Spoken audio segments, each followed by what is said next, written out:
right now on 5 on Your Side at 10. Calls for justice answered.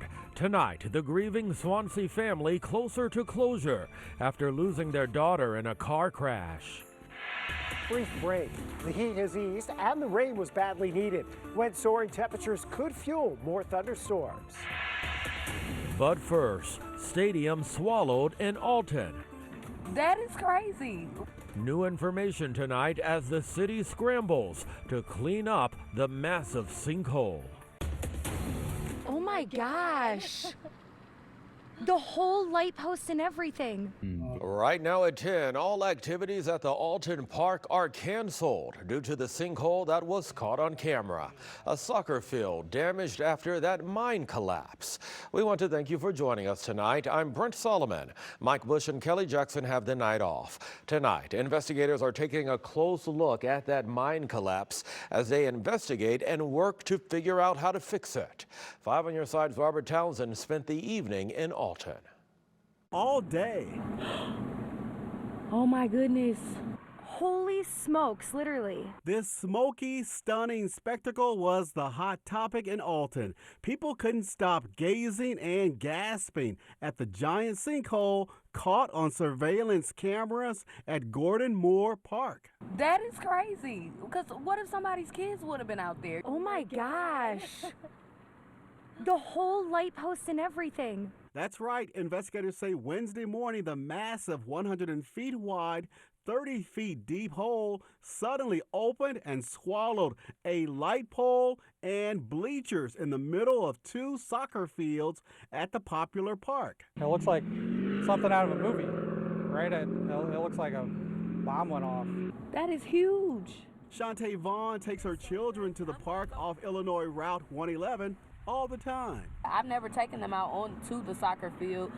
Strangely enough, my oldest wants to play soccer though, but that's scary. By mid-afternoon, a park security officer was here blocking the main entrance of the park and turning all park goers away. We came to play pickleball, but I guess that's not happening today. Investigators say the sinkhole was the result of an underground mine owned by New Frontier Materials. A spokesperson for that company says the impacted area has been secured and will remain closed for the foreseeable future. Meantime, park goers relieved to hear no one was hurt when all this happened. Thankfully, it happened now and not earlier in the season. No kiddos were out there playing soccer. Robert Townsend, 5 on Your Side. City officials are consulting with geologists and engineers. The Mine Safety Health Administration is also getting involved. Tonight, we're following some breaking news out of North St. Louis. Within just the past 30 minutes, someone shot and killed a man near a liquor store. This is in the Hamilton Heights neighborhood. It happened on Union and Ridge. Police are on scene investigating. We have a crew en route, and once they get there, we'll bring you an update on air and on KSDK.com. New at 10, 2 miners are recovering after a shooting in North St. Louis County. This happened just before 5 this evening on Durhake Road, across from Robinwood Elementary in Florissant. Police say several people under 18 got into a fight when someone opened fire. The 2 miners were rushed to the hospital. They are expected to be okay. Police are searching for those involved. Well, tonight temperatures are feeling a bit more comfortable than they have in the past few days. Let's go ahead and get a live look at Busch Stadium. Chief Meteorologist Scott Connell joins us with more good news for tomorrow. Yeah, you know, the clouds rolled out during the day today. It took a little bit for that first game to get in at Busch Stadium, and tonight the Cardinals had really nice weather. Nice weather in Forest Park too, as the sun was setting, those clouds moving out. Comfortable temperatures across the region, mid-80s today compared to 103 for the high yesterday. Our storm system that brought us the badly needed rain has pressed south and east of St. Louis. The sky's now clearing. With the residual moisture around, there is the potential we'll have a little bit of patchy fog develop, especially southeast of St. Louis overnight, but it doesn't look like it's a widespread problem for tomorrow. It will be less humid for tomorrow. We'll see temperatures in the upper 80s, still seasonably warm, but there's a storm chance Friday night into Saturday. Some gusty winds and hail possible with that, but that's something you won't have to deal with tomorrow morning. Most of us will wake up to a bright sky early tomorrow. Your best chance of seeing a little bit of patchy fog will be southeast of St. Louis. and temperatures in the 60s. Out the door tomorrow morning. We'll talk about a quick warm-up for Friday in a few minutes, Brent. All right, stay close, my friend. Tonight, some relief for family and friends of a 27-year-old woman killed in a car crash in Swansea. The suspect is now behind bars. 5 on Your Side's Laura Brzezinski spoke with police and the victim's loved ones tonight. Laura. Brent, about 2 weeks ago, I sat down with Carly's family, who was extremely frustrated. The person they knew to be responsible was not behind bars. Tonight, they're feeling relieved, and I got answers from police about why it took so long as it did. Katie Langley says the day her sister Carly died in a tragic car crash on Highway 159 in Swansea is one she will never forget. That was the worst day of my life, for sure. It was the worst day of my life. On May 2nd, she says Carly was picked up for work by one of her acquaintances, who we now know as Jacob Hall, but she never made it. There were multiple 911 calls about an SUV speeding and driving erratically. It was Hall's SUV and Carly was in the passenger seat. Another driver says he was very close to hitting them head on. She said she saw Carly grab the wheel and veered the car away, and it was the last thing she'd seen before that car went airborne and flipped on its hood. But she told me Carly saved her life, and she saw it. Hall is now charged with aggravated driving under the influence causing death and reckless homicide. I asked Swansea Police Deputy Chief Keith Howard why it took close to 2 months to bring those charges. And it's, a very complex investigation with multiple agencies assisting us, including the state police. We have the state attorney's office here in Illinois, along with St. Louis, that we're working back and forth with. So we believe in conducting a thorough investigation. We want this case to proceed through the court proceedings and have no issues. Carly's best friend, Taylor Pruitt, says this is the beginning of the road to justice for Carly. I had the honk "Justice for Carly" on the back of my car, and right after I got the news, it just started downpouring, and it rinsed off, and it just felt like it was just like a clean start to closure. Carly leaves behind a 3-year-old son named Riot. Riot's father, Mark Benedict, says he's relieved now that Hall is facing charges, but it won't bring Carly back. He stole our future, his mother, his future with his mother. He stole, I grew up without really having a mom, so I wanted anything but that for him, and now he doesn't have a choice. Hall is being held in the St. Clair County Jail without bond. He is scheduled to appear in court tomorrow at 1:30 in the afternoon. Laura, thank you. Happening in court tomorrow, Thomas Kenworthy will be sentenced for killing a St. Louis police officer. A jury found him guilty of first-degree murder last month.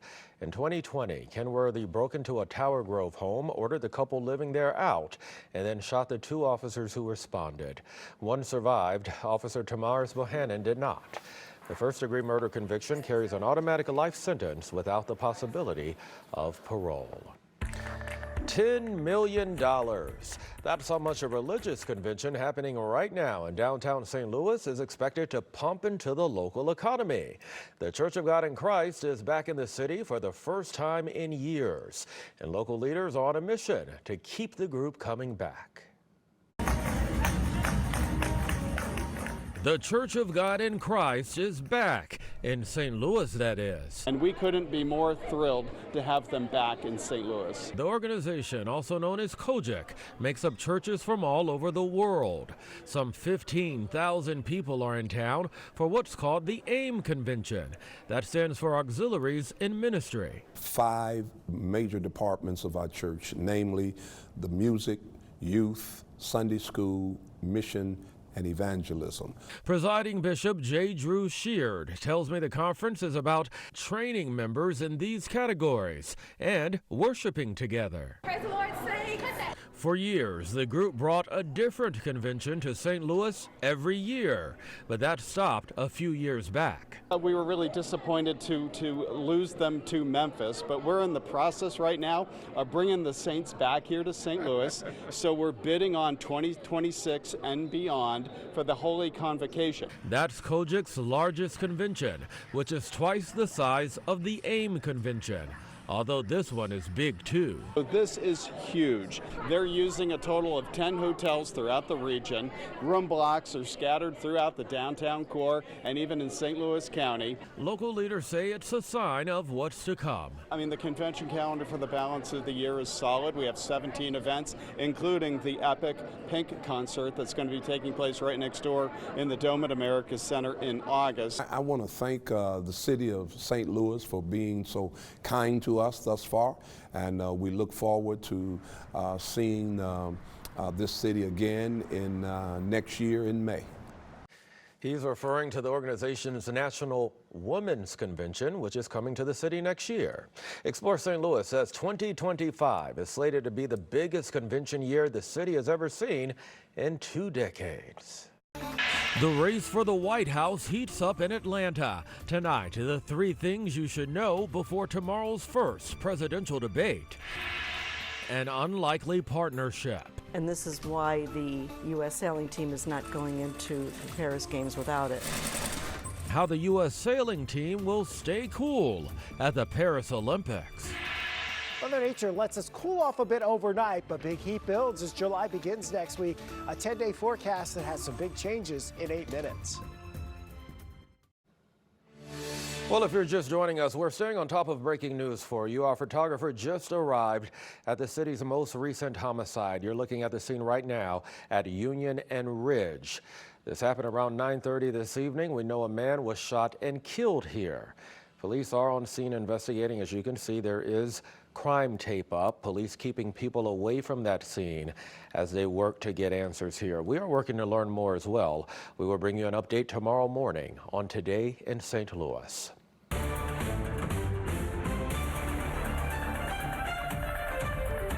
Well, tonight, final preparations are underway for the first presidential debate in Atlanta. President Joe Biden will join former President Donald Trump, and here are the 3 things you should know. First, this debate is going to look different. Both candidates agreed to appear at a uniform podium. Microphones will be muted throughout the debate when each candidate is not speaking. Second, President Biden is expected to focus on the economy, while former President Trump could hone in on concerns about crime and immigration. And Trump could announce his running mate just before the debate. He says he's already decided and that person will be in Atlanta. Tonight, voters say they are ready. You can watch the debate tomorrow night at 8 right here on 5 on your side. You can also stream it live on the 5+ app. Catch the highlights right here at 10 o'clock. And tonight, we're counting down the hours until the Summer Olympics in Paris. Can you believe we're just 1 month away? Tonight, a Buffalo, New York company is actually helping the U.S. sailing team stay cool while they battle for the gold. And it's not the first time the family business has actually helped athletes. WGRZ's Jonathan Acosta has more in tonight's journey to Paris. To know that this team is weighing their performance on our products, it's a lot to take in. It's an unlikely partnership when Luann DiBernardo thinks about it. I knew nothing about sailing except that I wanted to do it. The U.S. sailing team and her team, Oro Sports. And this is why the U.S. sailing team is not going into the Paris Games without it. The it had to look good, it had to feel good, and it had to perform better than anything in the marketplace. Oro Sports' signature cooling vest. This is put into every pocket. They are custom sized for each garment, so this goes down the front, and then another one goes down the back, and again on the other side. The more contact you have with the cooling pack, the easier it is for your body heat to transfer away from your body and into the pack. Exactly the solution the U.S. sailing team was looking for just months ahead of the Tokyo Games in 2021. It was a great kind of hectic. It came from a great need. And the heat in Tokyo was so projected to be so hot that I think all the U.S. athletes were getting nervous about how they were going to perform. The vests, used pre-race and post-race, It gives them a competitive edge. were a hit. During the Olympics, a couple texts from Tokyo saying, hey, the vests are great, oh my gosh, we'd be lost without them. Such a hit, the two parties are working together for a second Summer Olympics. When they called to say, hey, we're going now to Paris, you know, we need you again. Do you have any updated products? What can we do? I was like, oh, there's the ultimate validation. Products made in the USA. They loved it when they found out we were made in the USA. Helping the athletes of Team USA. And after watching them in Japan, well, once I finish crying, I know the swell because I've already felt the swell of it. DiBernardo can't wait to follow them again, this time in Paris. The U.S. sailing team is just, an incredible organization. They are all hands-on and support their athletes. For them to pick us and now for us to be in that game, in the game together, I can't even imagine what that's going to feel like. Oro Sports, named for the Spanish word for gold, and Team USA fighting together in the push for gold. And that makes it even more valuable. It's not like, oh, hey, there's our watch and they're in the Olympics wearing them. It's like, oh my God, there they are. We're helping them cool. We're helping them perform. That's Oro. The U.S. sailing team will go for gold over 400 miles south of Paris on July 28th. And with exactly 1 month away from the Summer Games, you have a pretty neat opportunity. You can honor a coach who you know has made a difference. Honor them by saying thank you, coach, right here on 5 on Your Side. Head to KSDK.com/thankyoucoach to share that story. We'll share some of those stories during the Olympics. You can watch the Olympic Games right here on 5 on Your Side come July 26th. We've put together a complete guide for you. Just text the word Paris to 314-425-5355. Let's get a look at your Weather First forecast now. We have some images coming in from downtown. Beautiful night there. Chief Meteorologist Scott Connell joining us now with the Weather First forecast. It's going to be pretty cool in the morning, Scott. You know, relatively so, yes. In fact, as we're starting with our 10-day forecast, or at least the first 7 days of the 10-day forecast, what you notice is the temperatures aren't as extreme as what we had yesterday when we had that record 103 degrees. That's not saying it won't get hot and it won't get humid. It will on Friday into Saturday, at least more so, and then into next week. But we're at least getting some breaks in that heat and humidity. The problem is those breaks do come at a cost at times, and the potential for severe weather is the price to pay, especially along the Missouri-Iowa border and to the northwest of St. Louis. This is really for Friday night into very early Saturday morning, and the risk we would think in this type of setup is more of a wind risk. Still too soon to get too specific on it, but usually we see clusters of thunderstorms that develop to the north, and then they tend to mosey on down our way through the overnight hours. And in doing so, there's enough moisture and instability. They build up some strong winds and you push those out. And that tends to be the main threat. So, you know, this weekend, Friday night, if you're camping at Quiver River, if you're up at Mark Twain Lake, Pear Marquette State Park, not to say that it's going to be a washout kind of scenario, because that's not the case. There is plenty of dry time into the weekend, but you do need to be weather aware and paying attention to what's going on and monitor the forecast trends. As we get closer, we'll have a little better idea, but everything that happens after that first wave of showers and thunderstorms literally depends on that first wave of showers and thunderstorms. And so we'll have to wait and see before we get too specific on the rest of the weekend. We do know Sunday into Monday will cool off a bit. 77 degrees right now. Dew point's still 68. That's still higher than we'd like to see. It'll drop a little bit as we head into tomorrow morning, but probably not until after sunrise. 85 was our high today. Tomorrow's a quiet day. You're in the mid to upper 80s pretty quickly. By lunchtime, it's nice and warm, but it's warm without the excessive humidity to go along with that. Close to 90 on Friday. We probably stay just shy of that Friday night into Saturday. That's our better chance for showers and thunderstorms. And then as we look towards the 4th of July, yes, we are heating up next week. Back into the mid to upper 90s, Tuesday through Thursday into Friday, Saturday. There's probably a disturbance that comes through here on the 4th of July that actually kicks off some shower and thunderstorm chances as well. And that may drop our temperatures back a little bit. At this point, we're just kind of playing the Yeah. dodge the raindrops scenario here, which we desperately still need rain in many cases. Yeah, we really do, even though we got a little bit not too long ago. Depending on where you were last night. That's true. Some spots got lots, some spots not much. Not much, yeah. Scott, thank you much. We've got Frank standing by with sports. Well, a Cardinal pitcher had an evening he'll never forget. The NBA draft was tonight. Some of the names, well, you won't recognize. Plus, a mega star was left off the Olympic soccer team. We'll be right back. This 5 on Your Side Sports Report is sponsored by Telly Tire and Auto Centers, driving your way since 1942. Don't buy your playoff tickets yet, but this is serious business with the Cardinals. They're not just beating the Pirates and Rockies anymore. They just won a series against the Atlanta Braves. Now, 2/3 of the Earth's surface is covered by water, the other third by Michael Ciani, who robs Marcell Ozuna. What a player. And here's the story of the game. Matthew Liberatore, the 6'4 lefty, came out throwing 95. Sit down, Adam Duvall. Alec Burleson is kind of built like Lance Berkman, and this month he's hitting kind of like Lance Berkman. With an OPS over 900, this double plated 2 in the third. Then in the 6th inning, Matthew was magnificent. He strikes out the side. Luke Williams, Jared Kelenic, and Ozzie Albies. Liberatore with 6 scoreless innings, 8 Ks. This is huge for the Cardinals. There was drama in the 9th, 2 on, but Ryan Helsley delivers again. A franchise record 28th consecutive save. Cardinals win the second game of a doubleheader, 4-1. Let's talk Liberatore. I think I was able to establish the cutter in well tonight. My command of the fastball is really good tonight, and obviously the command of the slider, being a put-away pitch, was really good tonight. It was all working. He was in control of that whole outing. The game looked slow to him, and man, he was on the attack. He was incredible. Kyle Gibson started game 1 after an 11-day layoff, and it showed. He walked 5 and had a rough second inning, giving up 4 runs. This hit by Zach Short brought in 2. Gibson was done after 4 innings.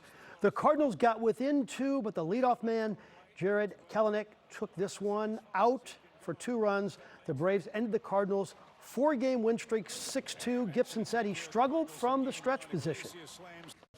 I kind of pride myself on being able to make adjustments and feeling my delivery and being able to make that adjustment on the fly, and I couldn't do that today. So, I'll take 20, 25 pitches here in a couple days and throw them from the stretch and, kind of get that locked back in so I'm ready here in 5 or 6 days, whenever it is. The first round of the NBA draft was held tonight, and it was historical. Historical because most of the people watching didn't know most of the people being drafted. Normally, these draft choices are household names or known around the world. Tell me if you've heard of the first 2. With the first pick, the Atlanta Hawks selected Zachary Richelet from France. He's 6'8". He averaged 11 points a game. The French dominance continued with 7-foot Alex Sarr going number 2 to Washington. The Houston Rockets plucked Reed Shepherd from Kentucky with the 3rd pick. And then we have Illinois' Terrence Shannon, pick number 27, by the Timberwolves. And a strong indicator that the U.S. women's soccer team is in a transition mode. Longtime star Alex Morgan was left off the Olympic team that was announced today. She's been a fixture on the squad since 2011, but she's 34 now. She said today she's disappointed, but she'll be cheering on Team USA next month. One of the most dominant Metro East track stars we've ever seen is staying close for college. 2-time state champion triple jumper Malik Allen is headed to Champaign to compete for the University of Illinois. The Edwardsville star has Olympic dreams and carries the memories of his parents along his impressive journey. I'm just proud of the level that I got to, the different stepping stones and stages that I got past and got through. I did it all for my parents and stuff like that, but, it's also good to just, do it for yourself too. See how far you can get, keep pushing yourself. And I feel like I did that throughout high school. And one day we hope to see Malik at the Olympics. Oh, yeah. You got to love when he gives credit to where it's due. Absolutely. Thank you, Frank. We'll be watching him.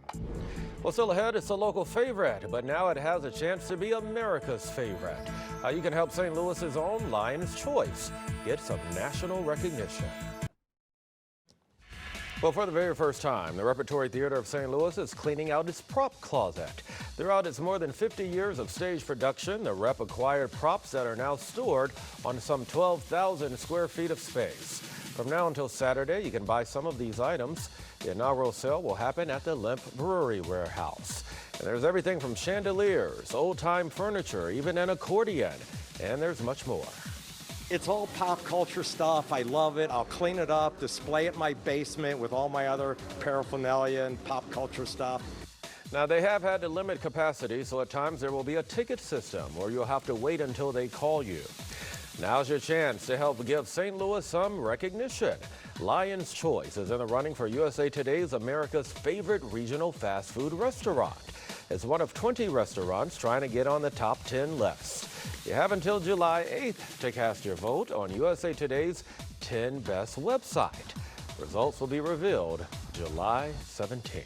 You've yet to have the Lion's Choice. I haven't been there just yet. Oh, yeah, It's you a need to go. classic St. Louis roast beef. Yeah. It's really good. You talked about the orange. Yeah, they got some kind of orange freeze. It's really good too. Yeah. Well, you know, and they have concretes too. Oh yeah. Yeah, Very good nice. fries. All right, now we've sold you on Lion's Yes, you Choice. have. Our advertising department will be calling tomorrow. Yeah, they will. Temperatures in the 80s tomorrow, but you know, it's a comfortable in the 80s. It's about average without the excessive humidity. Humidity creeps back in though Thursday night into Friday along with clouds. Most of Friday should be dry. Friday night into Saturday, we may have to deal with some stronger storms, especially north of St. Louis, but we'll cool back a bit again Sunday and Monday. I mean, and you might need an orange freeze with some of the heat that we're Yeah, I think kind so. of feeling. It's a good way to stay hydrated. That's all of our time, my friends. The Tonight Show with Jimmy Fallon is next.